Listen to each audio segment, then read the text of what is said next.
not invite. And I think we are live now. Greetings and welcome. We had some technical difficulties, as always, because I fail at internet live streaming. But anyway, this is Greg with Sigmar and Son, and that's Mark over there. Hello. And tonight we have Shaun Clarke joining us. And when I reached out to the community to said, hey, I need to talk to a Flesh Eater Court expert, everybody on Twitter pointed me to Shaun and said, this is the guy to talk to. So it's been a few weeks in the making, but we've been able to coordinate some time and get him on. So welcome, Shaun. Thanks for joining us. Thanks, guys. Appreciate it. So typically we just kind of go through a little bit of news, cloning some of the Warhammer Weekly stuff, I guess. But I guess so since our last show, we kind of just did a Skaven preview and a Flesh Eater Court preview. But there was at Gamma, which is, I guess, the Games Manufacturers Association show. They showed Age of Sigmar Warcry, which is a new skirmish game, Battle in the Mortal Realms. And in this game, you are one of a chaos tribes, and from all over the corners of the realms, and make their dark pilgrimage to Varanspire. Now, I don't know, Shaun, did you see that? I saw a bit of it. I've been knee deep in the Adepticon prep lately, so I haven't followed much of the rumors. As we have been too, unfortunately. Yeah. So the thing I see there that I guess I was a little disappointed is it looks like it might just be chaos. I don't know. I guess if things go well, we were really just hoping for something more like what is it? Kill Team Age of Sigmar. Yeah. And so I think a lot of people were, but we'll see. Yeah, and everyone else on the internet. This they said it was done by the people who did Kill Team and done by and Shadespire. Kill Team and Shadespire. I think it'll be Kill Team rules but pre-done warbands. Kill Team-esque rules but pre-determined warbands. Right. That's my idea. Is there any card aspect of it like Shadespire, or do we know? I have not seen cards. No, not that we know. My guess is we'll get more answers at Adepticon. Yeah, it'll be a big reveal, I'm sure. As with most of this stuff. Right. The next thing they revealed was something called Forbidden Power.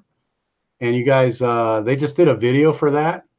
But it says in its expansion for every Warhammer Age of Sigmar player, that'll put you the heart of the latest battles in the Soul Wars. And in the video, they say, even a god may regret what he has done. And then they show a crypt-looking thing opening up, and well, it's kind of interesting. So they don't really tell you what god is regretting what he has done. My guess is it's kind of Nagash regretting his power has kind of gone bad. I guess that they did confirm, right, Mark, that it's not a new Stormcast chamber. Yeah, I'm not going to go find.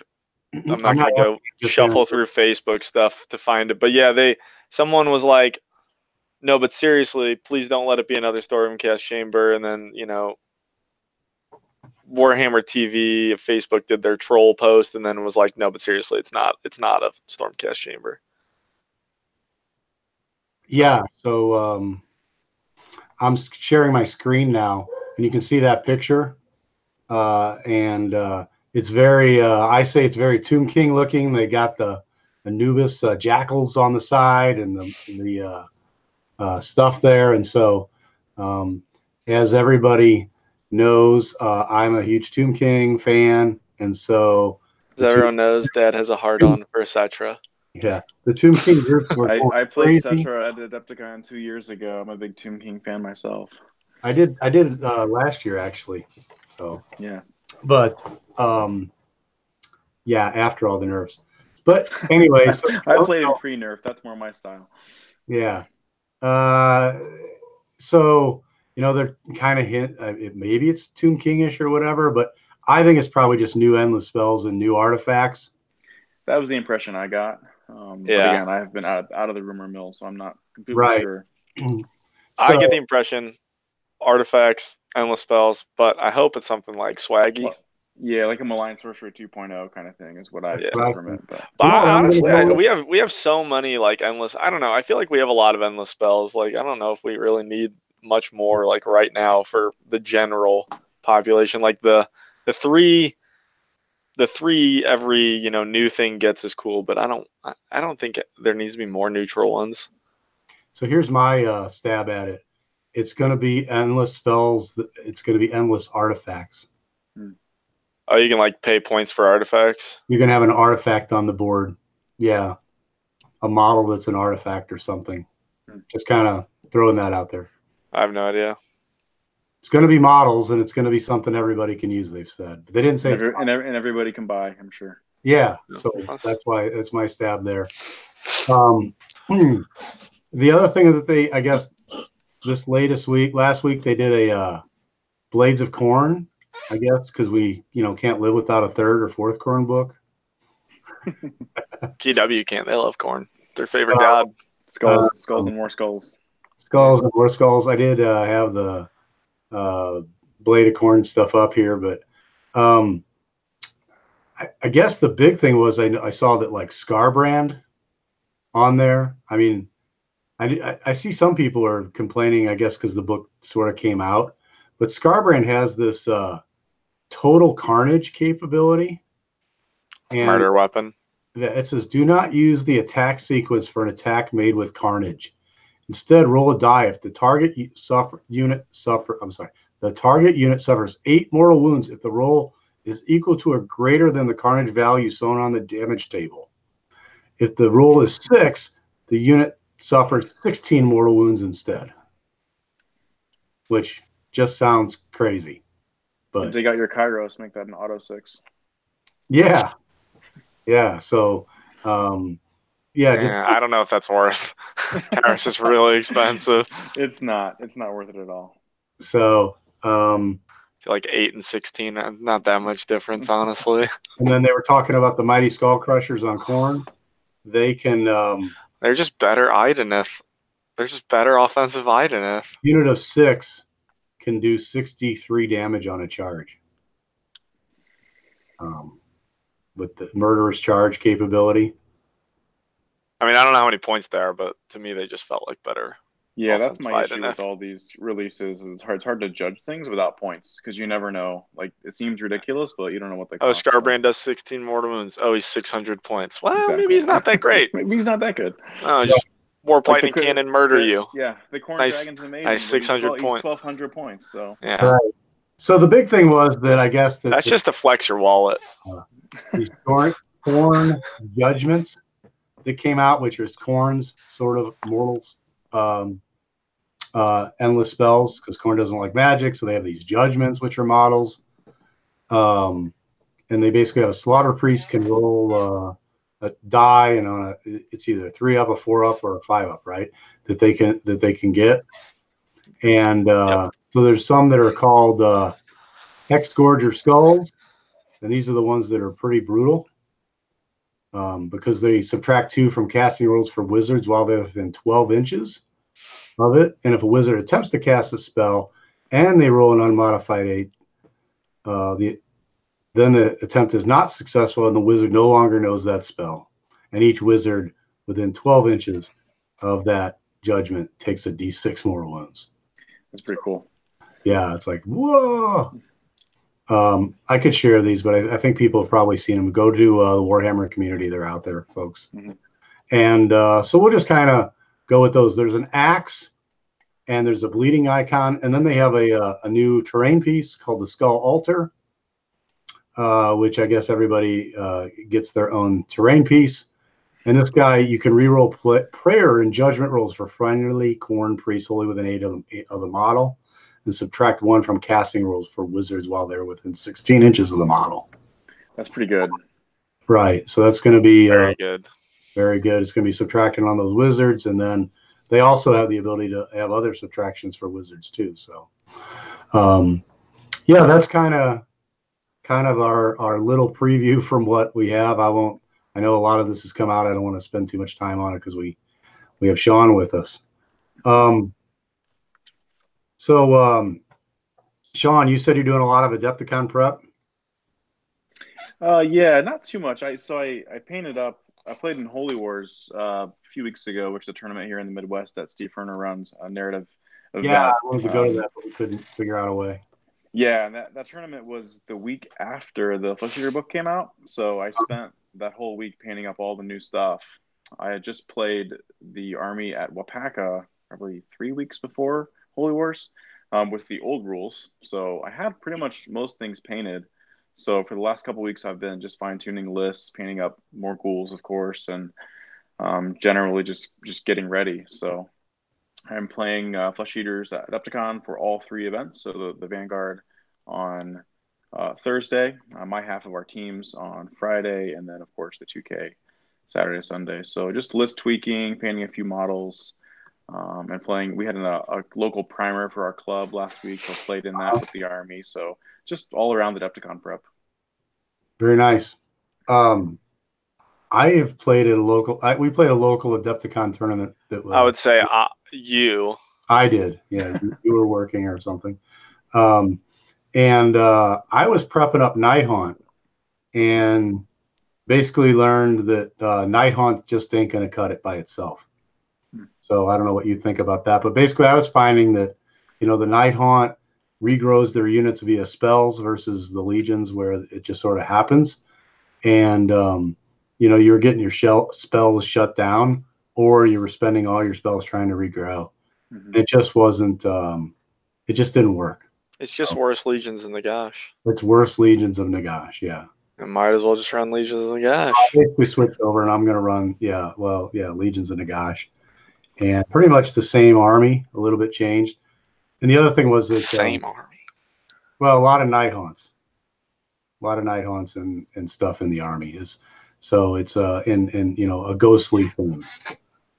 So yeah, I'm just kind of, I have a little bit. I don't know if we can see this. I have these are my equivalent of flesh. What are they? Flesh. Dire wolves. Dire wolves. Yeah. Yeah.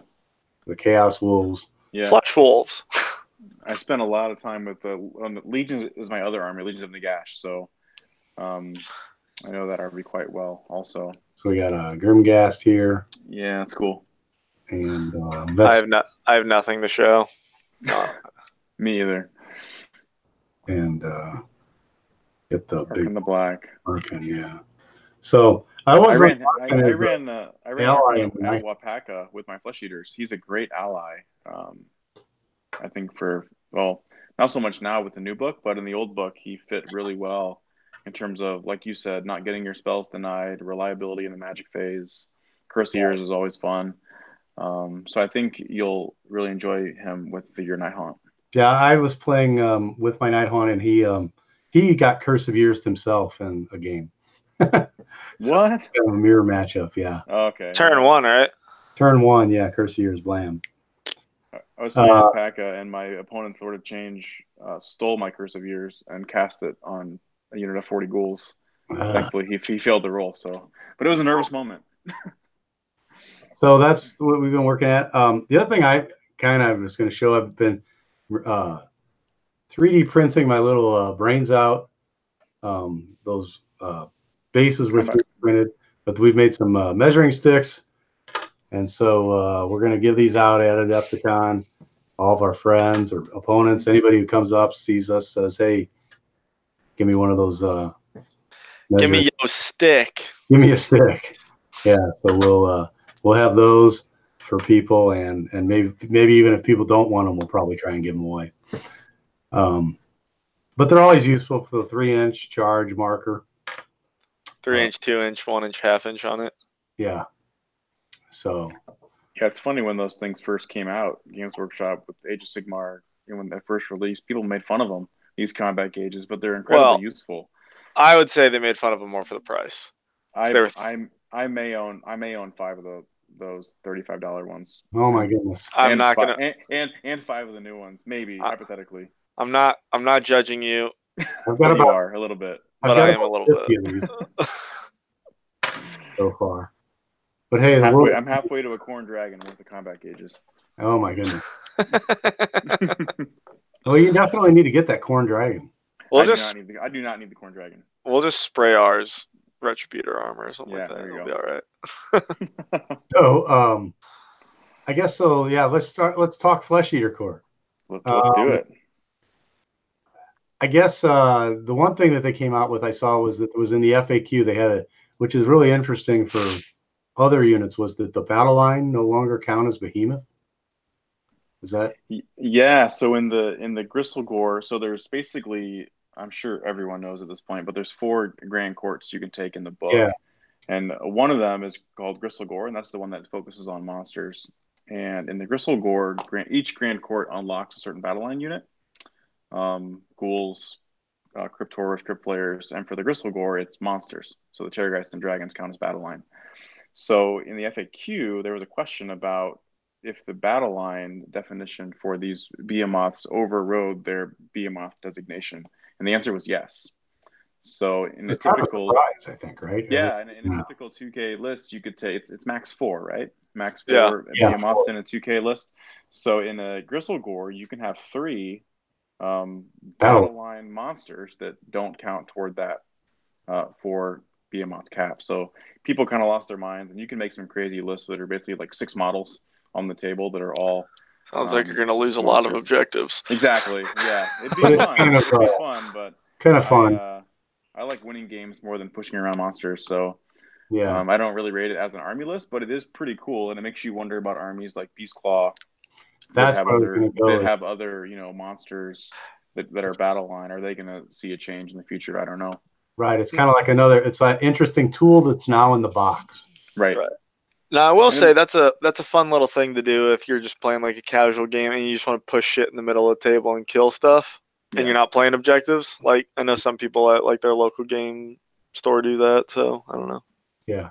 So Shaun, can you kind of go through some of the background of what the Flesh Eater Courts are? I mean, I know that they think of themselves as knights, but they're not, right? I mean, they're basically a completely delusional race of undead where they fancy themselves knights and knights in a court where in reality they're just grisly ghoulish creatures. So in their mind they're doing the good work of defending their realm and all these type of things, but obviously they're completely deluded in what they are, what they pursue. And I don't know, their fluff is really cool. I'm a Bretonnian player from back in the day, so so you didn't change.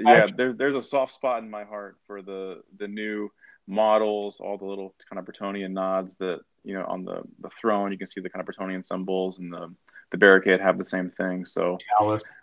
The chalice. So it's really cool the way they've kind of tried to tie that back to the old world, and the fluff in the Battletome was pretty cool about how they basically it's a curse of Nagash that cursed the whole race, and they become this deluded faction that's cannibalistic, and but in their minds they're just knights doing the good work. They were knights at one point, right? And then they got cursed. Yeah, they got basically cursed by Nagash. I forget exactly how it all unfolded. That darn Nagash. I read the rules a bit more than the fluff, but right.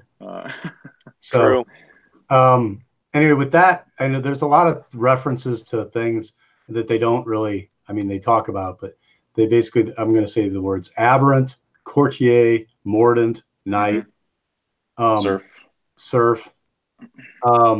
And so they, with that background, those names fit, but a lot of times it's hard to remember what's what.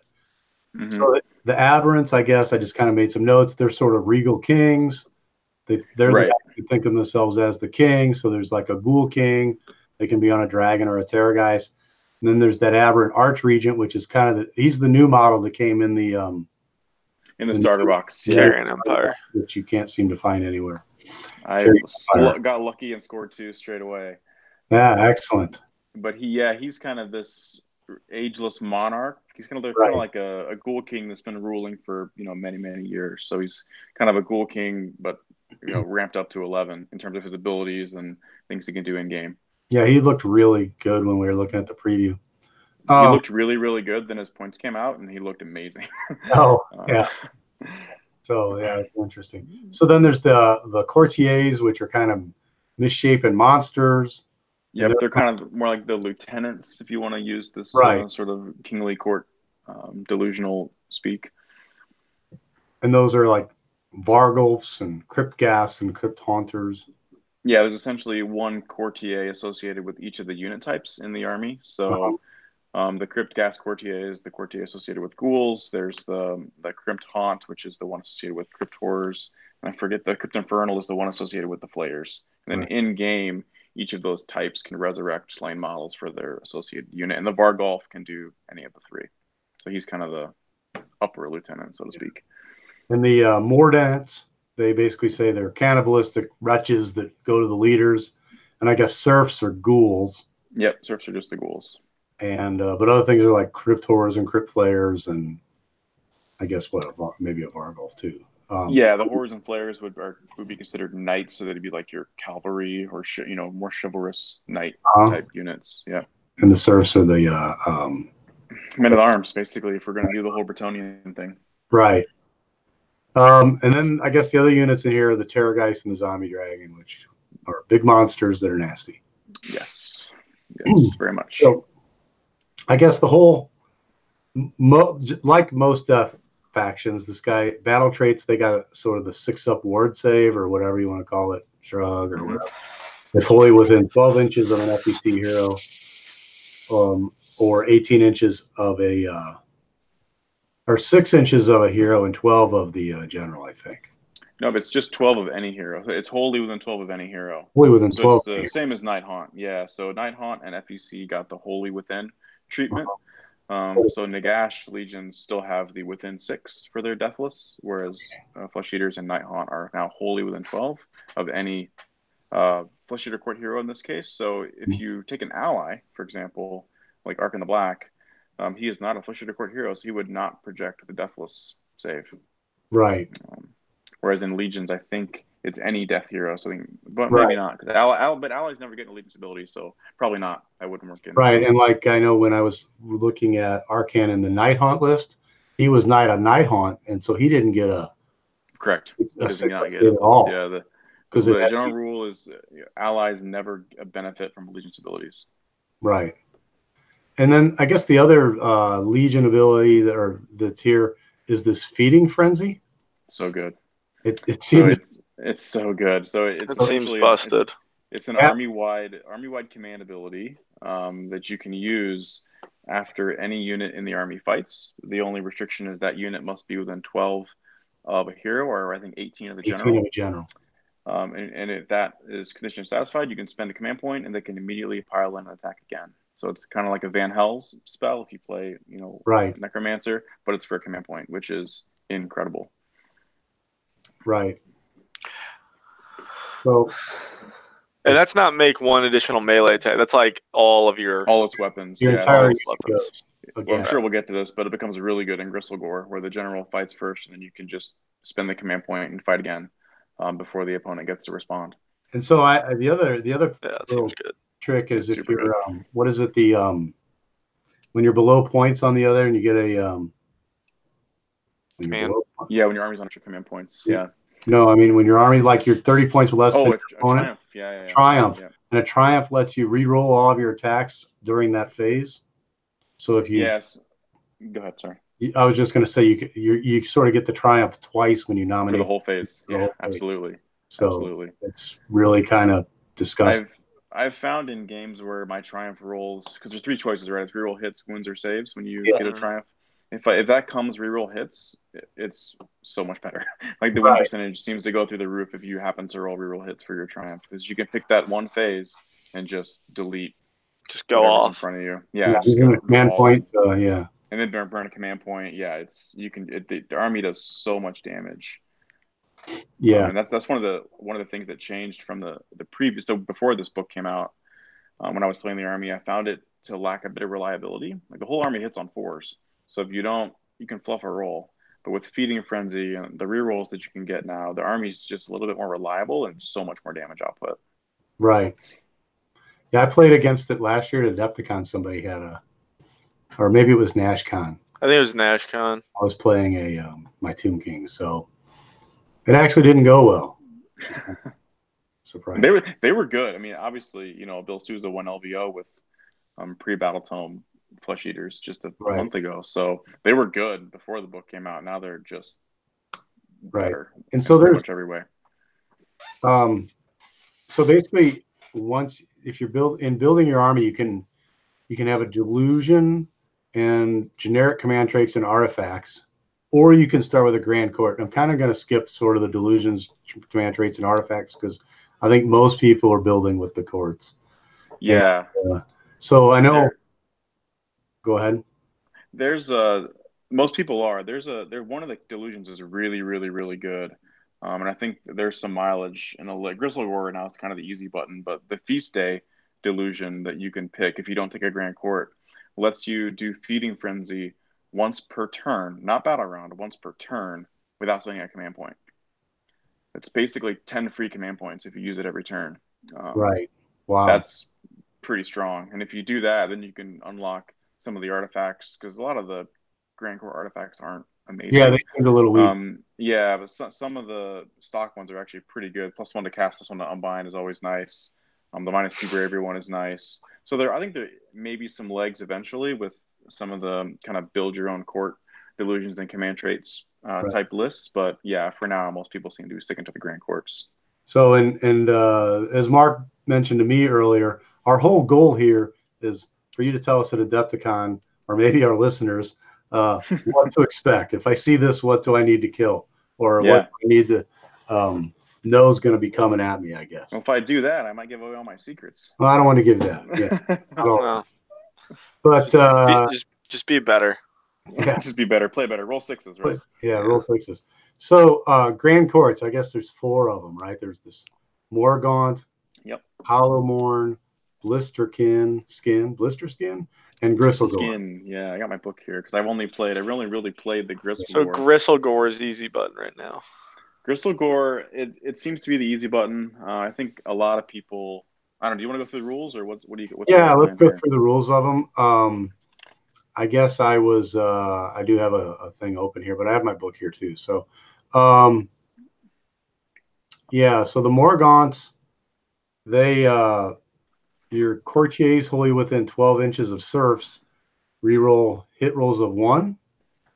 And I guess more importantly, your serfs within 12 inches of your wholly within 12 of your courtier activate boundless ferocity at 10 or more models. Yeah, that's sneaky good. So what Boundless Ferocity does is for ghoul units, which are what serfs are only ghouls. So ghoul units have 2 attacks each stock, force of force. If they're 20 or more models, it goes to 3 attacks each. Right. So what this ability does is let that happen at 10 or more models. So your 10-man units are getting 3 attacks each, which is really, really good. Or in other words, your 20-man units keep that extra attack down to 10. So that's really good. Especially when some of the abilities bring on 20-man units from the board edge. So that makes kind of MSU ghoul units pretty scary. I mean, 20 guys kicking out 60 attacks is no joke. And the guys, the ghouls is, I guess, kind of hopping here. Didn't I see where there was like ghouls where you could get them up to like 5 and 6 attacks? You can, yeah. So there's 2 ways, 2 stock ways to give the units in the army extra attacks. They're both spells. So one of them is from the Ghoul King on foot. His spell is Black Hunger, cast on a 6. Gives any unit +1 melee attack to all their stat lines. And the Archregent's version of that spell is called Ferocious Hunger, which gives a unit plus D3 attacks. So if you roll a 3 on the D3, you get the Ghoul King spell as well. That's 4 extra attacks. Getting the 5th extra attack is a little bit dicey. To do that, you have to have your Cryptghast Courtier kill a model in combat before the ghouls get to fight. Yeah, so you got 3 + 5 potentially. +5 is easy with 2 spells. Yeah. Yeah. Wow. So that's a whole lot of rolls. And then you pile in again, and then you pile in again, and you smash. Now, you get your games done. Yeah, I haven't had that problem with Gristlegore because my opponent's models have died pretty fast. Right. When you're piling in twice, it's just there's so much damage. The first couple turns can be long because there's so much combat, but either my stuff's going to be dead or their stuff's going to be dead because the army is just goes all in, and it either kills everything or it dies. So back to Morgaunt, they have a command ability, which called Heaving Masses. So what on a 4-up you can, when your ghouls are destroyed, on a 4-up you can set up the exact same unit wholly within 6 inches of the edge of the battlefield, and 9 from enemies. Yeah. You got to spend a command point though, right? Yes, you do. So it's similar to the Stormcast one. What is it? Hammers of Sigmar. Yeah. On a 5+, when the Sequitors die, they come back. But you got to spend the command point though, and you take a 4 up. So it's a little risky. And they go to a board edge too, where I think the Sequitors pop up. Yeah. Nearby where they die or something. I'm not sure. So that seems pretty good. They have a command trait, Savage Chivalry. I don't know if that's really. And they have an artifact, a Decrepit Crown. And this is pretty good because you're going to ignore Battle Shock wholly within 12 inches of the wheel. They're 18 if the general carries it. And so. Which you're probably already going to be anyway because you want your Feeding Frenzy. Well, you're probably going to 10 on your bravery, but your ghouls, when you're going to lose slaughters of them at a time, right? So that's good to avoid the battle. Yeah, for sure. That's where the chalice comes into, which is we'll get to that. But right, the chalice can resurrect all those dead ghouls, but it happens post battle shock. So having that battle shock immunity is key for the units of ghouls. Right. Kind of going on, we have Hollowmorn Grand Court. What did you think of this one? This is the one that's got, these two have gotten the least chatter online. I think Hollowmorn's probably gotten the least chatter that I've seen. Yeah. It's not that it's bad. It's just I think the other ones are kind of just getting more interest right now because it's not bad. It's just less good. Yeah, there's some shock and awe in the Gristle Gore and the Blister Skin that these two kind of really don't have. And I like the Morgaunt because it can give you some tactical flexibility with the keeping the attacks and bringing units back on the board edge. This one is just more built around the Crypt Horrors. You look at the abilities and they're good. Reroll wound rolls a 1. You can run and charge. I mean, those are all good things, but like you said, Mark, less good than the others so far. Yeah. So I guess we'll kind of for expedient, we'll skip past that a little bit. The Blister Skin, and the thing that jumps out here is that all units gain 2 inches of movement. Yeah. So first of all, your ghouls, which are kind of slow, become. They're pretty quick. I mean, they're base 6. They become base 8, which is nice. So that's really good. The Horrors are base 7, which go to 9. The Flayers are base 12, which go to 14. Yeah, that's really Monsters, good. Of course, are base 14, go to 16. Yeah. Yeah, that's really good in a game where I think speed is honestly the best thing not the best thing, but it's very important on that. Especially if you're playing the scenarios with objectives. Yeah. Yeah, I mean, it just allows you to go capture random objectives that you wouldn't be able to get to and stuff. Yeah, and this one also has the best array of abilities and command traits and artifacts. Everything in here is good. Right. I really liked this command ability, Lord of the Burning Sky. Yeah, it's nice. And so that's basically you get to deep strike or whatever you want to call it. It's a unit. You can basically redeploy, right? You pick up a unit, set it up 9. It's a teleport, right? Yep. Yeah. So, but they can't move after that. But it's a teleport. Any unit wholly within 12 of a hero, 18 of the general. So the monsters can do themselves. Just pick up and move. Pick up and teleport across the board. Is there any stuff that gives plus charge in this army? Only in the stock delusions, there's a few. But I didn't know if you could sure, cog, whatever. I didn't know if you could. I didn't know if you could teleport, get a 6-inch charge off type thing. Yeah, not really. That was again some of the stock grant, not in combo with this, because you can't take any of the stock delusions when you have the Grand Courts. So you're kind of stuck on that 9. But if you need a Hail Mary, you're stuck on the other side of the board. It's not a bad shout. Yeah, especially is it Knife to the Heart, where they got the 2 objectives or whatever, and you over and. Yeah, or something like one of the ones where you got to burn the objectives if you over there. I hate that one. That's because you were running the Storm Fiends with 9 models. They moved 6 last year. You're not wrong.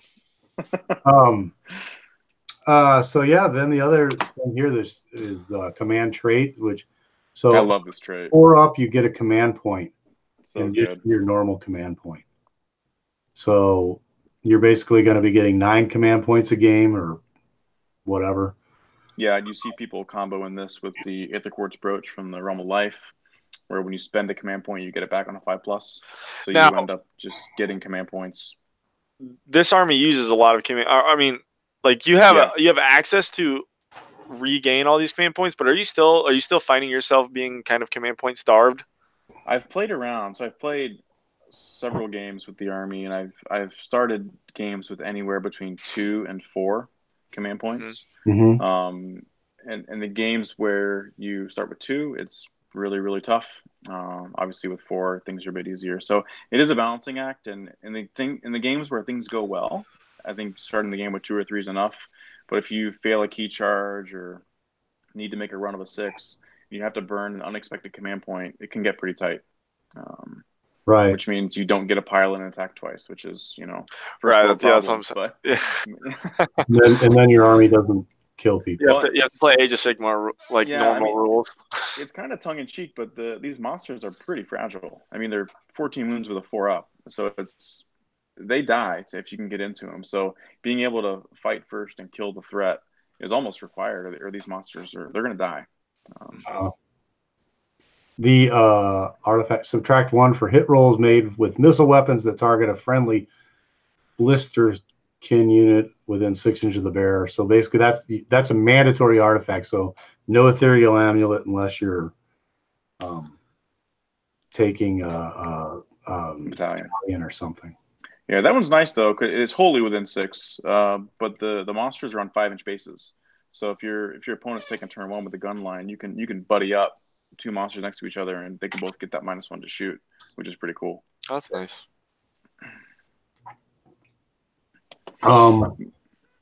And then I guess the big boys, Gristlegore. We've been talking Gristlegore, yeah, a lot. And if an unmodified hit roll for an attack made by a Gristlegore hero, our monster is a 6. That attack inflicts 2 hits on the target instead of 1. That's okay. It's really good. It's okay. It's really good. It's only okay when you have +5 to your attack and you get to attack twice, and it seems is it okay a at face natural 6, value, but when or you is it a realize 6 up? the monsters hit on 4s, so if your dragon gets 7 claw attacks, you're going to miss with 3 of them, but you're going to roll at least 1. Kind of balances out the hitting on force thing. It's really, really good. And yeah, like Mark said, with the extra attacks, it can just become bananas. Your Ghoul King that gets 5 attacks base ends up with 7 hits. It's just it can be silly. Like people say Plague Monks get a lot of attacks. I mean, they do, but like they're nuts. These guys also get a lot of attacks. But the ghouls do. The monsters get few, but they're such high value attacks. Yeah, like they do so much damage. Right, I'm looking. I got a Vampire Lord on Zombie Dragon in my quote unquote Night Hunt force. It does like D6. And it's 3 attacks, 4s and 3s, D6. Yeah, and the Maw is nasty, and well, that guy, he's got a 3+ save with his shield and stuff. Right. So that's the kind of the difference. The Ghoul Kings only are a 4+ save. Ghoul Kings heal D3 every turn, whereas the Vampire heals when he kills a model. So that kind of cancels. But the 4+ save is a big difference. I mean, 10 Adjudicators are scary to a Ghoul King. Yeah. You're a -1 to rend is 5+ saves are not. You don't want to make a lot of those. Right. So the big thing on the Gristlegore though is that if a friendly Gristlegore hero or Gristlegore monster that is not fought in a combat phase is slain, that's not it. I've played probably 12 games with this army, and I've never used that command ability. I forgot it was a thing. All right. Maybe because the big thing is what that it. Savage Strike. The big thing is the Savage Strike. That's why I started wrong. I started thinking it was the name on it, but the big thing is the Savage Strike. And this one is what lets the player. You basically get your general can fight before everybody else, right? Yeah, he gives him ASF essentially. Always strikes first if you guys. And it's even more. It's even before eels, or I mean before high tide. Before high tide, yeah. There's only a couple things in the game that it's not before. So basically, the way it's worded is that this general fights at the start of combat before either player chooses a unit to activate. So the other things that do that are in the realm of light. The command ability in the realm of light lets you let either player spend a command point to fight using that same mechanic. So you got to be careful in the realm of light if you're playing Gristlegore, because you can, on their turn, they can charge you and then spend a command point and fight before you. Because the way it works in the FAQ, if multiple things happen at the same point, so if turn player gets choice. Yeah, in this case, start a phase. The player whose turn it is carries out their actions first, and then it goes to the player whose turn it's not. But assuming that there's no such abilities in play, like the Realm of Light ability, I think Slanesh might have something that also fights at the start of the phase. This general fights before anything in either player's turn, which when you consider that with Feeding Frenzy, it just becomes a real problem because you simply can't charge him. Because if you charge him, he's going to fight before you. And if he doesn't kill whatever charged him, he's going to fight before you again. And then he's probably going to kill whatever charged him. So it becomes a real issue for a lot of armies to try and deal with. Yeah, so your melee armies, like the orcs or whatever, they're Khornes, Iron Jaws, any of that stuff. Nighthaunts. I mean, even Ideneth has problems, right? I mean, like all the big eel lists are just probably would get. I mean, yeah, it can. Eels can be a problem. It depends on if it's a clever player. There's things they can do with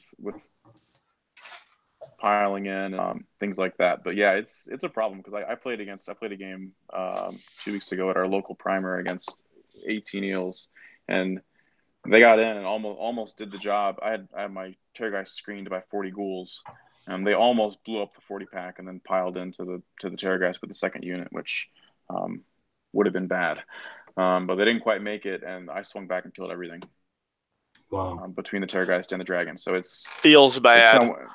Yeah, it's one of those things where you swing at the Gristlegore King, you better not miss because if he swings back, it's going to hurt. Yeah. We should say this usually gets taken on a Terrorgeist general. Yeah. Right. I'm sure everyone knows that by now. But the reason for that is because his maw attack is just so good. So unmodified 6s to hit are just 6 mortal wounds. So he gets 3 attacks base, and if you assume you're going to get the spell off for plus D3 attacks, you're getting 5 of those attacks. That again, 6s to hit do 6 mortal wounds, and the mount trait for that Terrorgeist lets you re-roll failed hits for that bite. So he's hitting on 4s with re-rolls. 6s are 6 mortal wounds. Right. And then, of course, you can pile in twice. So the damage output this guy can put out is just next level. It's very high. Yeah. It's very high. I was playing at Holy Wars, and I think I did, 24 plus 3d6 damage to unit at 10 evocators. Oh, Jesus. They died. Yeah. Yes. You just mentioned something that I did have a question about mount traits. Yeah. We should wrap up the Gristlegore thing first. Artifact is not very good, and then we pretty much we've covered all the rules. Right. Artifact on Gristlegore. I've never actually remembered to use it so far that I've with my pick one enemy model within 1 inch and roll a die. If it's greater than the wounds of the characters of the model, that model is slain. It's actually pretty good against like eels or something. Roll a 5 up, kill an eel, or roll a 4 up, kill an evocator. But I just never remember to use it. You can pick the model so you could kill. Yes, you can kill a banner, kill a banner. You can kill somebody that's stupid. So it is useful. Models. I've started putting it on my Cryptic Courtier just so he can then score in 3 places of power because he has an artifact. Because I never use it anyway. Oh, so yeah. So yeah, but it's okay, but not. Yeah. So, but yeah, you mentioned mount the mount traits, and I guess I had a question. But these so the mount traits you can actually do with the Gristlegore and other stuff. They're the Grand Courts. You still get the mount traits, even though. That's right. Yeah, you get to pick a trait. So there's 2 mount trait tables in the book. One for Terrorgeist and one for Dragons. They're half the same, and a few of them are different. So you can assign a mount trait to one monster in the army that has a hero on board. So the one that everybody's default is the Terrorgeist mount trait, which is Gruesome Bite, which lets him reroll failed hits on his bite, which is incredible. And then if you have a battalion, you get an extra artifact and an extra mount trait. So Very nice. So that unlocked. Is there like a go-to second mount trait type thing, or is it kind of up in the air depending on your list? It depends on your list. For me, for my list, I have a 1 Terrorgeist and 1 Dragon. So my go-to second mount trait for the Dragon, because he doesn't have reroll bites, he's got a mount trait that adds 1 to his rend for all the Dragon's attacks. Okay, so his claws become 7 attacks that are rend 2 damage 2, and his bite becomes rend 3, which is pretty tasty. Yeah. And run and shoot doesn't seem like very useful. No, the other ones just aren't very good for the Dragon. Those are the 2 standouts. So depending on which monster type you have. The one where basically you can set up off map and come on. Deep Striking Dragon, yeah. Yeah, that one seemed maybe interesting. Yeah, but like Mark pointed out earlier, it's hard to get bonuses to that. So unless you're going to roll a straight 9. Right. And I mean, the Dragon is like, he moves so fast anyway. 14, 16? And it flies. Base moves 14, flies. Yeah. One of the spells in the lore can give him run and charge. So your guys, the only ones that fly are the dragons, or the Vargals, I guess. Yeah, the dragons obviously fly. The Vargal of Courtier flies, and the Crypt Flayers fly. So you kind of hate seeing what is it? The Sylvaneth? The Wildwoods. I actually haven't played against Sylvaneth recently. I did play against Sylvaneth a few months back before this book came out with the 2 monsters, and it's a problem to try and find a place to land with all those Wildwoods on the board. And they're one of the few armies now that can do a true competitive 1-drop as well. So they're going to get choice. They're going to flood the board with woods. Right. And it can be an issue, especially if it's a scenario where like some of the heroes score scenarios. If they can put their woods up on the objectives and your 5-inch base monsters can't land, that's a problem. Yeah, I played Scrubby Wells, Tyler. Yeah, Tyler. And at our little local con, and he had his 1-drop army, and it was of course the scenario that you earn cumulative points for. Yeah. And it's just like, I sit on this and you can't get me off of here, and game over. Yeah, so the list I've been playing is I've been playing either 4 or 5-drop lists. So I usually end up with choice in most of the games I've played, and I've given my opponent first turn a lot of the times because I like to be able to see what they do. My army's so fast that I can react pretty well. But in those scenarios, I find like I have to take first turn, because if you don't get on those objectives first, it can be a real problem. Even with the way the Gristlegore can clear things, if Sylvaneth put woods up or make it so you can't get there, it can be a real problem. Mm-hmm. So I don't know where you want to go next. It's your show. I'm just a guest. Yeah, I'm just a guest. Spells. Spells, yeah. I'm just looking to see what we haven't covered yet. Spells. It's nice to have our own spell lore. Yeah. Spell lore is just spell lores. Yeah, there's everyone. Like a wizard's actually good. Lore of Madness. Lore of Madness, which fits the kind of delusional army fluff. It's a standard 6 spell lore. One of them is amazing. One is pretty good, and the rest are kind of meh, in my opinion. So what are the amazing ones? Spectral Host is the amazing one. It's cast on a 6, unit wholly within 12. That gives the unit fly, which is fine. But if the unit already flies, it gives it run and charge. So you're basically giving run and charge to your dragons on a 6+. It's not bad. Yeah, it's super good. And then you get 3 of them that do that, huh? Yeah, if you roll a 10+, and it's not unmodified. So if you have like any bonuses to cast or Arc on the Black in the list, if you do roll a 10 or more, you can pick 3 units to be affected by the spell, which I've never had happen. But it seems that could be kind of amazing. Pretty cool, yeah. Arcane, I guess.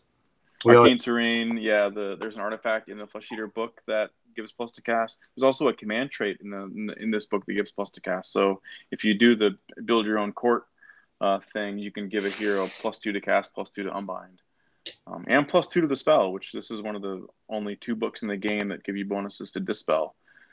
This and Skaven, because they just came out. Right. And what's the other one that you're thinking? The other one I like is Blood Feast, which is spell number 6 in the book. It's basically Vial Transference if you play Legions of Nagash. So it's 12-inch range. D3 mortal wounds, and then you can then heal the damage you do, the D3 that you do, either to a model within 6, or you can actually bring back dead ghouls with it, which is pretty handy. And if you cast it on a 10+ again, that D3 becomes D6. So it becomes a D3 mortal wound spell that sometimes does D6. It's for your monsters, but just having that ability to do damage in the magic phase if your Terrorgeist locked in combat or something can be really handy.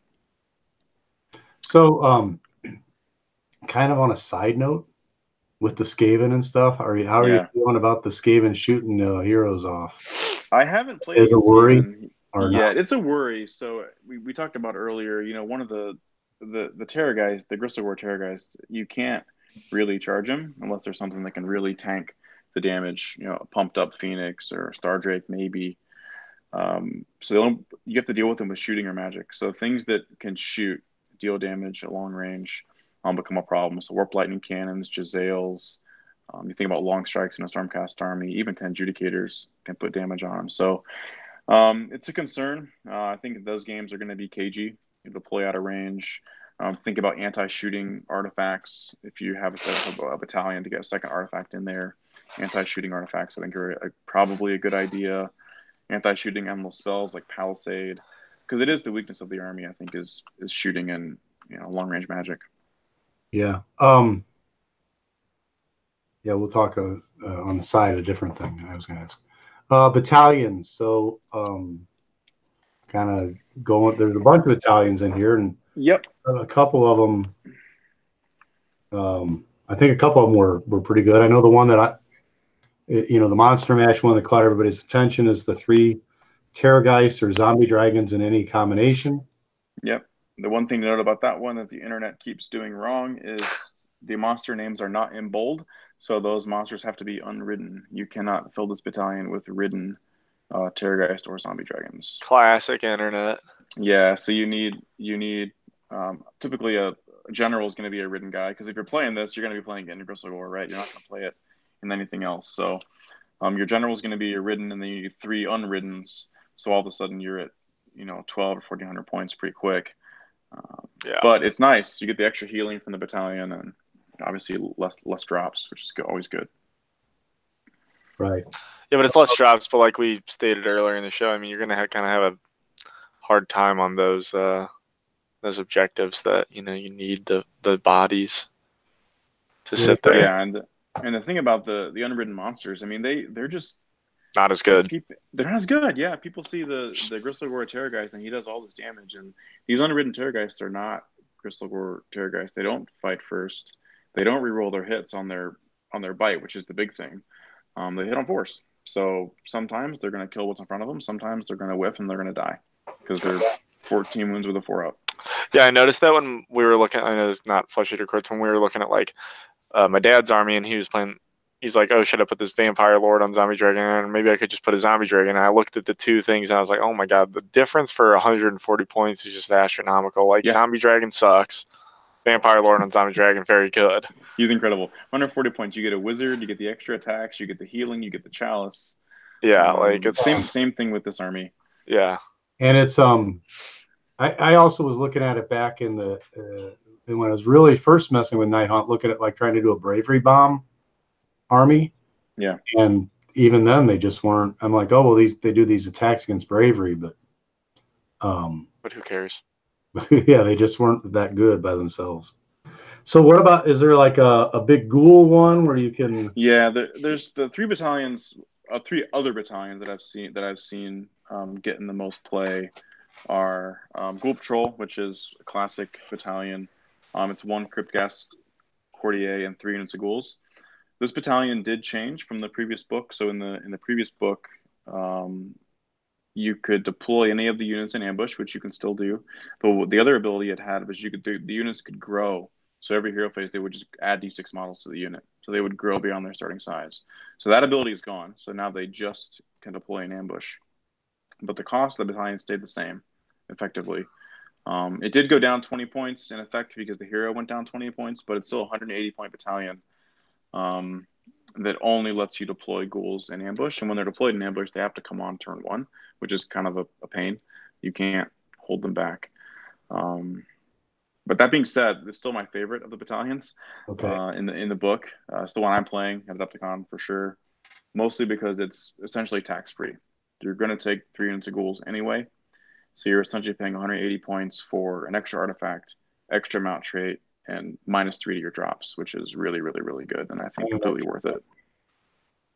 Right, because I mean, you said you were around 4 or 5 drops. When you hit that kind of threshold of 6, you're kind of getting a little dicey with who's going first. Like a lot of times, if you're under 6, you'll have choice. Yeah, I found that's that kind of what I found. 5 becomes a dice roll because I've seen quite a few 5-drop armies. So at that point, it's who wins the roll off to deploy first. At 4 drops, you pretty much get it unless you're playing Sylvaneth. Really, there's not a lot of other competitive 1-drops in the meta, I think. I was looking at one for my army, and I just decided it wasn't worth the the points, and I would just go 9-drop or something. It's because at some point, if you're not going to get, like Mark said, if you're not going to get 6 or so, you may as well just go the whole 9 and then protect your drops, have some dead drops, and right. Oh, hey, here's some flesh hounds. Yeah, exactly. The other 2 that have been played quite a bit in tournaments recently are Dead Watch. So Dead Watch is 3 units of Crypt Flayers and 1 Crypt Infernal Courtier, which is the Flayer hero. This works really good in Blister Skin. We didn't mention this earlier. So the Blister Skin also makes Flayer's battle line. Okay. So if you're playing Blister Skin, this fills your battle line requirement with units of things that have 4 wounds each and fly 14 inches, and they can scream and do mortal wounds. And it's a really, really fun way to play.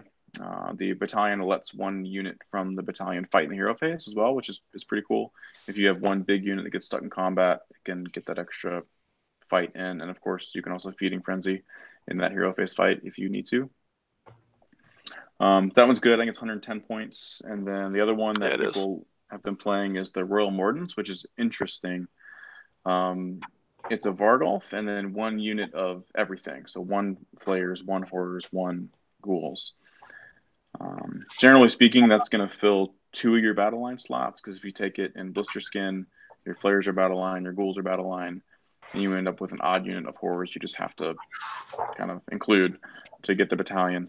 But what it does is actually pretty slick. So what you can do with this battalion is, in the hero phase, you can pick 1 unit from the battalion that's within 16 of the Vargolf to make a normal move. So you consider the Flayers that move a base 14. They can move 14 in the hero phase, and then move 14 again. Yeah, the threat range is just insane. And then you charge 2d6. And if you've cast the run and charge spell on them, they can, in the hero phase, move 14 plus d6. In the move phase, move 14 plus d6, and then 2d6 charge. So it becomes a really incredible threat range with that battalion. But you are paying a bit of a tax because you need that odd unit of Horrors. But Horrors aren't bad. They're still right. How expensive is this one? It's 120. 120. They're all like 120, I think, except for Ghoul Patrol's 180. Yeah. Dead Watch is 110. Royal Menagerie is 120. Ghoul Patrol's 180. Yeah. I think the others are kind of interesting, but those are the ones that I've been seeing the most, in the tournament lists I've been following. So I guess the other thing we should talk about is the was it the Charnel Throne? The free terrain piece. The free terrain piece. And I was just flipping through here for people wondering what the hell I've been doing. I can't seem to find the dang page for it.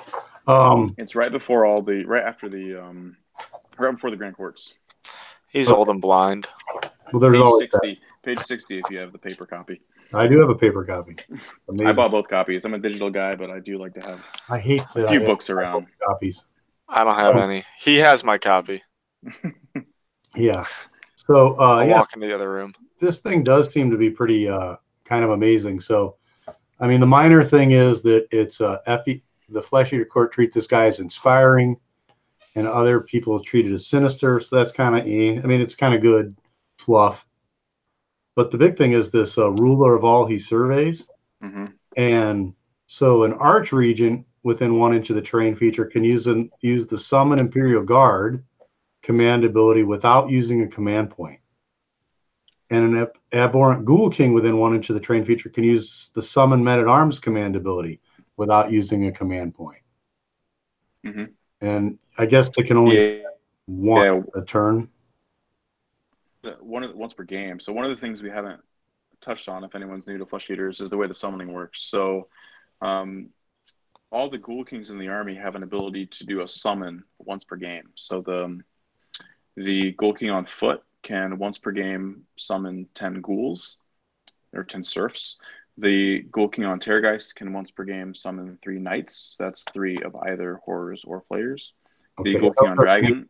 But those are a command point to do that? Yeah, they're all a command point. Yeah, the Ghoul King on Dragon can once per game summon a courtier, and the Archregent can once per game summon 20 serfs, 3 knights, or a courtier. So he can do one of anything he chooses. But they're all once per game, and they all cost a command point, and they're all. This is not near as awesome as I thought. They're all wholly within 6 of a board edge and 9 away from an enemy. So it is not as awesome as you thought, but it's still really good. It's a free command point essentially, and it allows you to do things like put it in a clever spot in your zone because it is a train piece. They do have to move around it. It does provide cover. So, I mean, it's not amazing. It's not, Sylvaneth Wildwood or the Ideneth boats by any means, but it's free. You get it, right? So if you're clever with the way you place it, it can be really, really useful. Yeah, I guess I didn't realize the once per game. I'm going, holy cow, this is one every turn it can do this. Yeah, no, and it only affects the Archregent and the Ghoul King on foot. So pre-FAQ, there was some discussion on whether or not it affected the summoning of the mounted heroes, and the FAQ cleared that up, that it really only affects the summoning for the heroes on foot.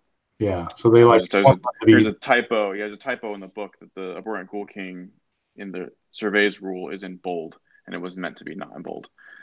So that caused a lot of consternation on the internet. Yeah. In there. So poor writing skills. So basically so you get the Ghoul King can summon men at arms, which is 10 ghouls. Correct. And then right. Yep. And the Archregent gets you 20 ghouls or 3 flayers or 3 horrors. So it's nice. It's a free command point. It does create some interesting mechanics if you're playing the game. So it means essentially at the end of turn 1, at the end of Flesh Eater's turn 1, the Archregent has to be within 1 inch of that throne because he needs to use a summon for free. So when the throne goes down, your opponent knows where the Archregent's going to be. And he's going to be there until at least the end of turn 1. If the Flesh Eater player does not do their summon, he's going to stay there through turn 2. So while he can summon at any time, it becomes a thing where unless you want him stuck there, he's got to summon turn 1. So it does create a bit of predictability with deployment and also kind of where this guy's going to be because he is valuable to the army. He's a wizard that casts 2 spells. His spell is the extra attack spell, so he's really, really valuable. So you do need to be careful where you put the throne and where you deploy the Archregent, kind of relative to that throne. Yeah.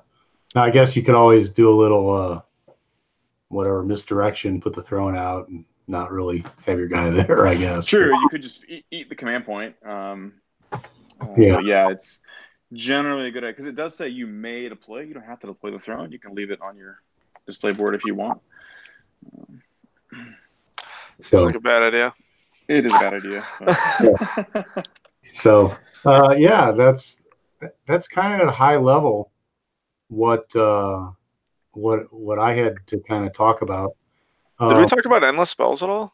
We didn't. I was just thinking that. Yeah, there's 3 endless spells. I didn't know if my mind has just been fried since work, or if I was like, did we not talk about them? I mentioned the Chalice briefly, but we haven't talked about them. Yeah, so there's the Cadaverous Barricade, the Chalice, and the Corpse Mirror Stampede. Mm-hmm.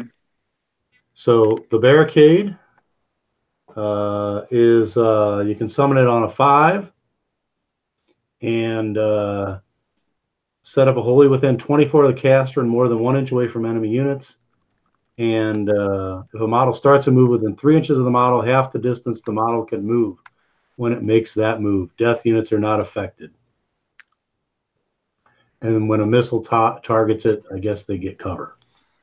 Yeah, it's pretty good. It's only 30 points, which is nice. I played it in a couple games, test games, and found that I never really used it. I think it's really good if you go first because you can throw it out 24 inches away, get it in front of their lines, and they have to either dispel it, which means rolling a natural 7. It's a 6 to cast, right? 6 to cast. Yeah, so they got to roll a natural 7 or walk around it at half move. It has cast.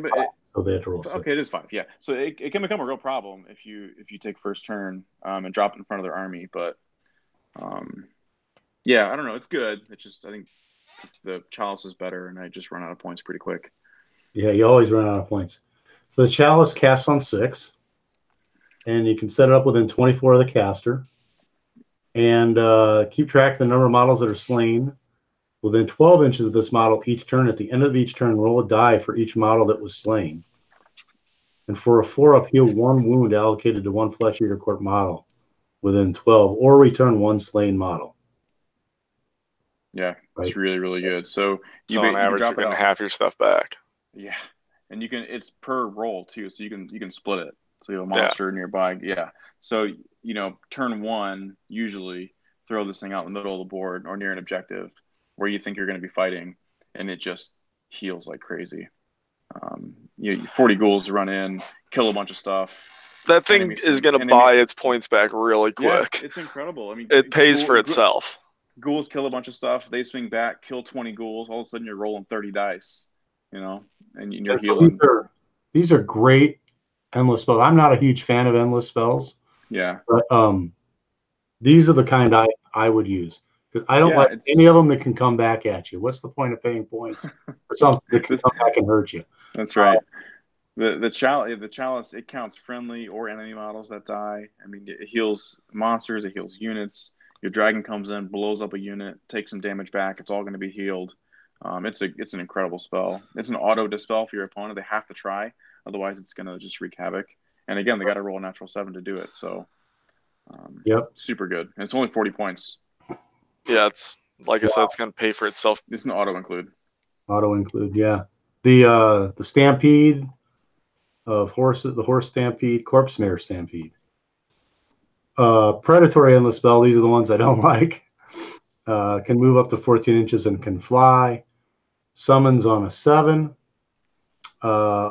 If successfully cast, set up the Stampede fully within 3d6 inches of the caster.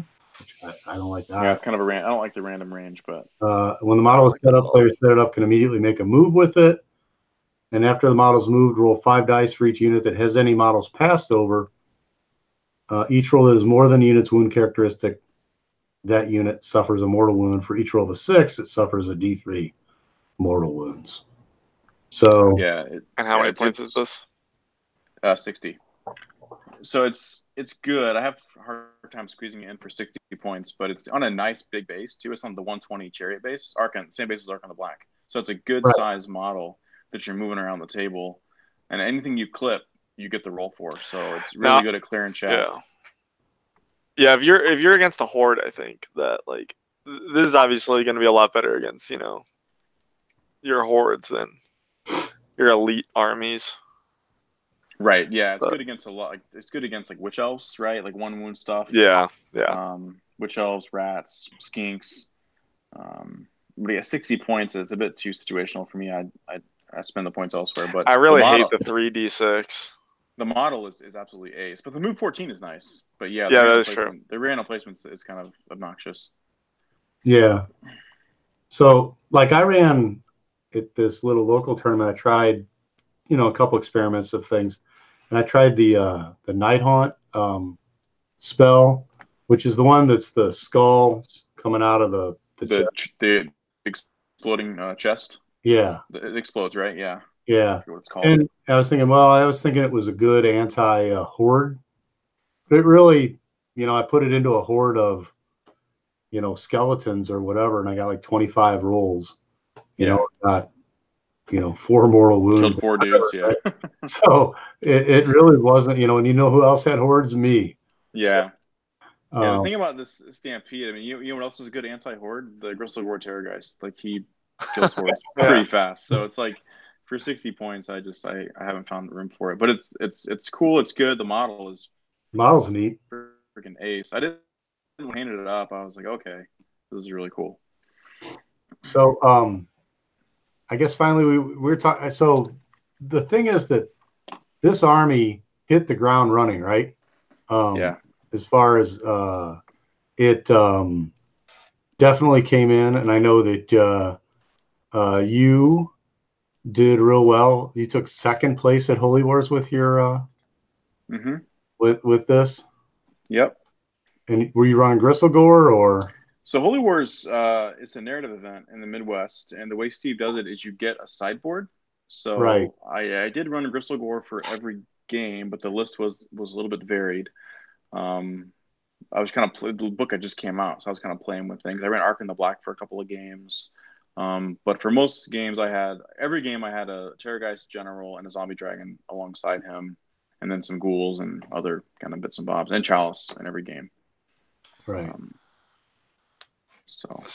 Just say something random right here. As a Magic the Gathering player, the way Steve runs stuff with a sideboard is how I think every tournament should be ran.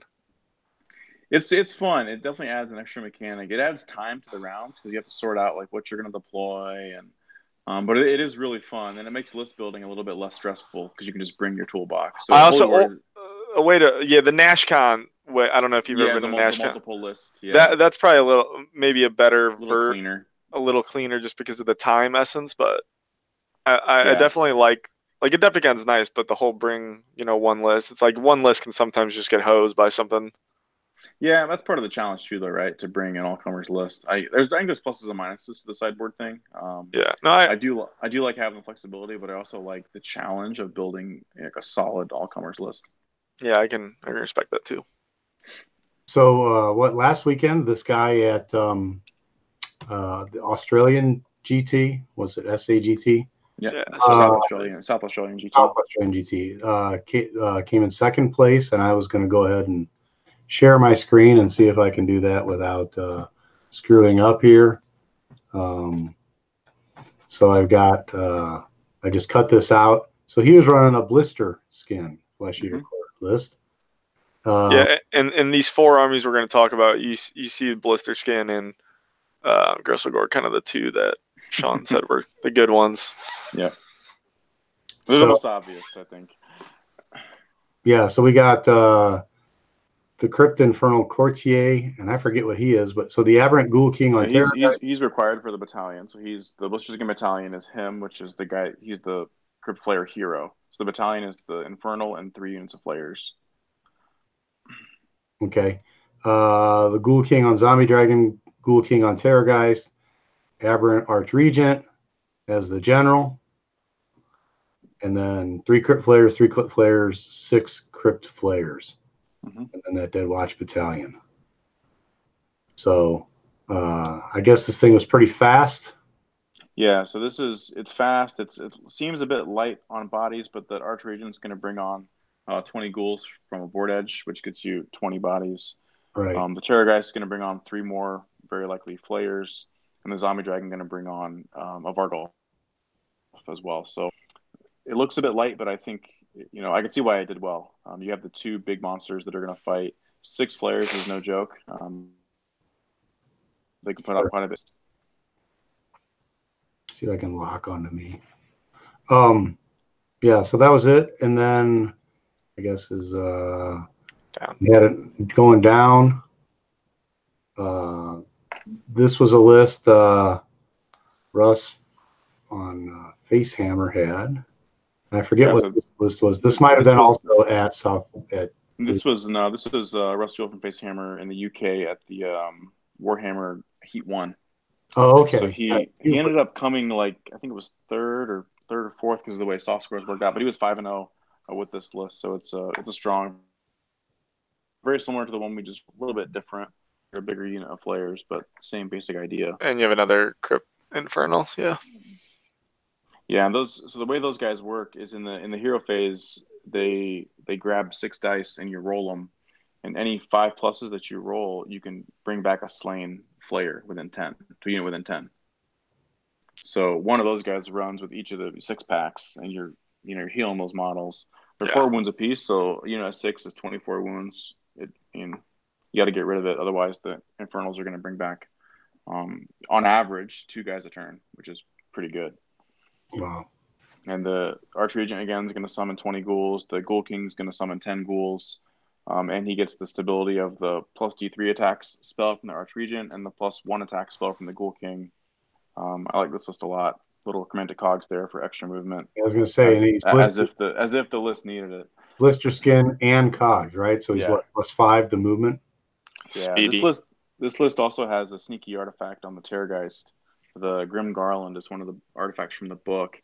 It's -2 bravery to any unit, I think within 6 of the bearer. So I actually watched Russ's game on the stream, game 5 of this tournament, and he was playing against the Sylvaneth army. Sylvaneth was a 1-drop, went first with a bunch of dryads and just ran at Russ. So Russ took bottom of 1, and with all the screams, so the flayers all get a single 2d6 scream per model. Mm-hmm. So just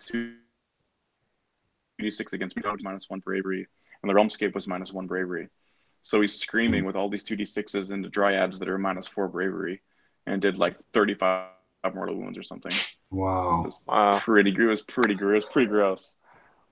So, because you look at 15 2d6 screams plus the Terrorgeist scream, it can do some pretty serious damage. Yeah. Now, this one that I brought up here is kind of, I don't, like you said, you don't think it's all that competitive, right? But it is kind of an example of Royal Menagerie. The Royal Menagerie, or what people can do. They got the Ghoul King on the Royal Terrorgeist and Aberrant Regent. And then they get the Royal Menagerie with 3 big zombie dragons, or Terrorgeist and a zombie dragon. And so that's kind of horrifying when you see it coming running at you, I guess. But yeah, I like this list. I mean, it's got 20 ghouls on the board, and then it's going to summon 20 more from the Archregent. right. I'd be tempted to actually drop one of the monsters here if I was going to build the list, just because he has 4 battle lines here, and either bring more ghouls or a different kind of hero. But yeah, like you said, definitely scary looking across the board. No Chalice. And no chalice, exactly. No chalice. Come on, man. I haven't seen chalice in any of these. Yeah. Like I said, auto include. So, we have one right here. One that's a lot like yours, Yeah. right? This one's very similar to mine. Yeah, almost identical to what I'm playing at Epicon. I haven't decided completely yet, but yeah, same base for sure. The 2 monsters, Archregent, 40, 10, 10 Ghoul Patrol. Chalice. Yeah. I don't rate Maelstrom, but I'm not too big a fan of it either. But I think I'd rather have the. It might be like, I've got 20 points to. Well, this list adds to 1900, so that's exactly what happened.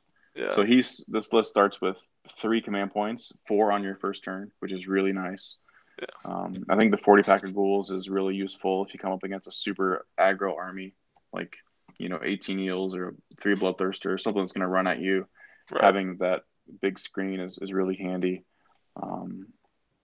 Yeah, this is, again, I like this list a lot. So interesting. The artifact he has here on the Archregent, the Dermal Robe, that's the one from the Flesh Eater book that gives +1 to cast, unbind, and dispel. So, pretty good choice. So, well, let me ask a death player question. We mentioned Skaven earlier. So my question, unfortunately, I think this guy is just going to melt no matter what. I'm going to stop screen sharing. Go back to. So I was going to say he's going to melt no matter what, because if they want him dead, he's going to die. Yeah. Right. But the vampire on Zombie Dragon, which the go-to was the Ethereal Amulet. Mm-hmm. But now I don't know if you do that or if you do the what's the scales that give you the 4 up on the mortal. Yeah, the Ignax scales. Yeah. Because I wonder if that's going to be a better meta change than. Yeah, I don't know. It really depends. I think it's hard to find one artifact that's going to do it all. I'd probably stay with the Ethereal because it's just the one. It just depends what you play against. Like if you play against Magic Heavy, you're going to be like, shit, I wish I had that Ignax. And if you play against like this army, you're going to be like, well, wish I had that Ethereal. Yeah, until the Terrorgeist does 6 mortal wounds and you wish you had Ignax. Yeah, so until you go up against, I don't know, some random. Yeah, I don't know. Ignax is great. Ignax is great against Warp Lightnings until you play against the guy that has, 20 Jezzails and you're like, damn, wish I would have had the Right. -1 to hit, Yeah, or that's the true. Ether Yeah. Amulet. Or the Acolytes too, right? I mean, they don't. Right. So, what do you think? What are you worried about your army facing? You know, we were talking earlier. Shooting is a problem. There's a few artifacts that help against shooting, -1 to hits, stuff like that. I think The it's going to be really. cannons don't even. They don't roll to hit, right? So, but they're only 24-inch range plus a 3-inch move, I think. So there is a range issue there if you can cover the null holes. I think the Skaven list I've seen are typically quite a few drops. So Yeah, they are. you're going to get choice. If you can cover the null holes and try to make the Warp Lightning Cannons have to walk up the board, depending on scenario, I think there's some things you can do. I think taking an artifact to beat one matchup is probably not the best choice, especially at Adepticon, like you said. Mark, with 200 players, I mean, who knows what you're going to face? Right, you might face a Tomb King player. You might face Scourge Hey, Privateers. at whatever, the Southern Australian GT, someone brought Tomb King. So like, I mean, yeah, you can play anything. People are gonna this is an expensive hobby, and people are gonna play what they have.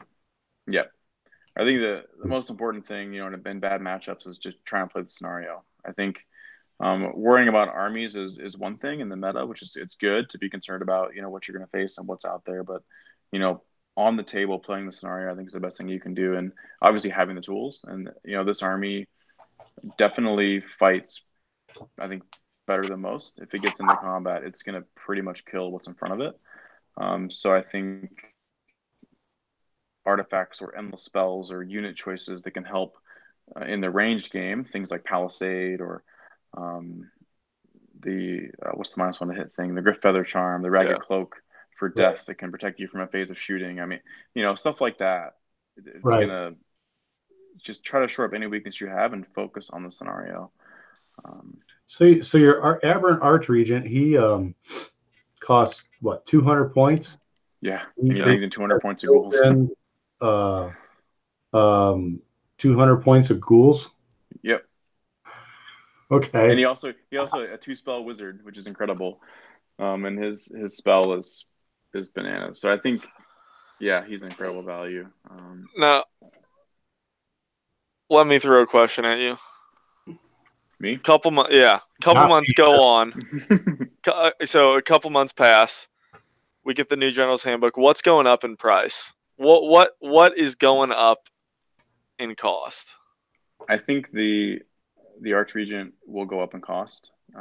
When I saw his scroll, I was guessing like 260, just based on what he could do. That's a lot for a 7-wound hero, but he also does a lot. I'm not saying he's going to be 260, but I think he's going to go up. I think the Terrorgeist is going to go up. I was shocked that his points didn't change from the previous book, given the burst potential of that Maw attack doing 6 mortal wounds. He's actually cheaper than the Dragon now, which is I think a little bit odd. He's 400, the Dragon's 440. I could see the Terrorgeist going up for sure. The Dragon, I'm not sure what they'll do. The points changes between this book and the previous handbook were essentially unchanged. A couple of the battalions got tweaked, and the Flayers went up 10 points from 160 to 170. The Cryptghast went from 80 points down to 60, but the rest was unchanged. So, I think for sure you're going to see the Archregent and the Terrorgeist go up in points. Okay. What about, I guess, maybe the Chalice too? Allies. Somewhere. The allies are just the Death Lords and the zombies, basically, and the Death Mages. So basically, you get Arcan. Yeah, the only ally that I've considered taking is Arcan the Black. Are your ghouls summonable as a necromancer choice? They're not. No. They're not summonable. A necromancer, I think, does nothing for the army. He's 110 points. You can get a Ghoul King for 140 that brings 10 ghouls on the board. So yeah, I just didn't know like the Van Hills. Yeah, no, it doesn't do anything for the army because when the Legions book came out, it only affected summonable units. So he's not really there. I think in terms of allies, what are useful is Arcan the Black, like you mentioned. I've seen people think about the Corpse Cart because it's cheap and it's +1 to cast. All the spells in the army cast on a 6 or less. Less, I think the only one that's less is the Barricade. Everything else is a 6. So it's amazing how many times you fail a 6+ to cast on Yeah. 2 dice. So Seems it's like plus 1 to cast. I failed. Plus 1 to cast. Last Adepticon, I swear to God, I never could cast the Mystic Shield to save my life. So Yeah, I know plus 1 to exactly. cast for a 60. I think it's 60 points for the corpse cart. Plus 1 to cast is nice. The Mortis Engine, I think, is not a bad ally choice. It's got the plus 1 to cast as well, -1 to cast for the enemy. It's got that once per game explosion that can heal. It's a 14 wound model. You can push up the board. Direwolves are not a bad shout either. I mean, 60 points for 10 wounds. They're still battle line, right? They are. I think they're death battle. They're just straight death battle line. I think they're death battle line. So yeah, interesting. Anyway, yeah, I was just curious what you think. Yeah, the only one I played on the table with is Archon because I already had him painted and based from Wapaka with my list from the old book. He's still super valuable, but the issue is he doesn't fit as well because you want min 1 Archregent, which is 200 points you weren't spending before. So I've had a hard time squeezing him in and still maintaining because in my opinion, low drops are really valuable for all armies, but this army in particular. So I want to bring a battalion, and at that point, I just can't fit it all in. Right. Well, we are pushing almost an hour and a half since I did the. Eventually got us started. Hopefully, people have. Yeah, I got wake up at 5 tomorrow. Where we moved. 5. I'm on the East Coast here. It's I'm in Detroit. It's 11 o'clock here. Yeah. Go Red Wings. Go Red Wings. I'm a Chicago sports guy though, so I know. Mark, somehow I failed. He's a Red Wing fan. Okay. We're in St. Louis, so it really hurt me. Cardinals, you guys are killing me. We don't care about baseball. Don't worry. Okay, cool. So he became a Red Wing fan. I think from playing the PlayStation and learned that Steve Yzerman was a god. Yeah, no. And anytime he wants to stick a knife in my back, he brings up that Steve Yzerman goal from center ice in the playoffs. I didn't get hockey until I moved up here. Now Yeah. You better watch out. That'll put you in a home when you're older. Yeah. Thanks. Anyway, well, I guess on that note, we'll probably call it. We're gonna be up at Adepticon, so look for us. Shaun will be looking for you. I'll see you there late Thursday night. Mark works Thursday. Okay, I'll be there from Wednesday. So we're getting there, and we're probably going to play the team event, and that's mostly just trying to learn our forces. And I made a last-minute switch because I decided I wasn't going to have my stuff painted in time. That's the beauty of let's do on the day. You can do that. Yeah, and so we are doing. I think you're playing basically a Zangor Zinch list, right? Yeah. Well, I had a beautiful idea of, if I can't get my Idenith painted, I always got my backup of Skaven, Storm Fiend list, but they were like, no. Yeah, that list. He ran that last year. So now I have to learn how to play the 9 warp fire. Oh yeah, the popping up from the ground and just popping up and blowing up anything. Yeah, blowing away whatever's in front of you. That's all I said. Now I have to learn how to play the game. It's really upsetting. Yeah, that's right. No more easy button. Yeah. Well, you kill things easily, you lose on objective. Indeed. So, all right. Well, we'll look for you up there. We'll look. Sounds good. People come by, and if you see Mark or I, ask us for one of these, and we'll be around just chatting. We'll probably try. We might even get a show going live Saturday or something night after the thing, and give everybody our thoughts and see if we can pull some guests online from up there and go from there. So I guess that's it. Shaun, thanks so much for joining us. And my pleasure. Thank you guys. I appreciate it. Yep. Really appreciate it because like you may have noticed, we were totally lost when it came to these guys. Hopefully now we're a little better prepared, and other people might be also. I haven't had much prep time. I've been working. Yeah, this whole getting a real job and working thing really kind of sucks. And I've been looking for a house. Right, and getting ready to be married, and finishing school. So yeah, it's been a challenge. Get your priorities straight, man. Come on. I know. Warhammer #1. Right. Got to get those priorities straight. Yeah. So, all right. Well, thanks, thanks, gentlemen. and we'll see you guys next time. Yep. See ya. Thanks. Bye.